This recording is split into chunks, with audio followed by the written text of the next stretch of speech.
traders, Anthony here. A very quick analysis.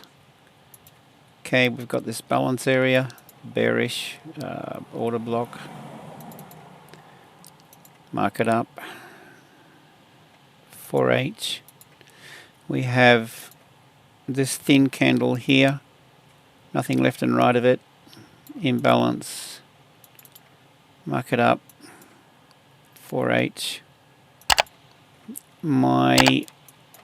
This is a strong move and fairly convincing. I'll be looking for a pullback into these this range in here, short position. I'll be setting up shorts somewhere in here. Stop above.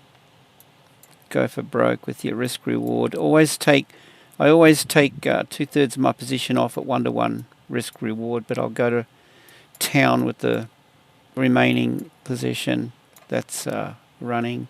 So guys, I mean, what can I say? That's my take. Click the links below, join our Telegram. Love to see you in there. Have a look at the website. There's my euro-dollar setup. Hope you have a great day. Safe trading. See you in the next one.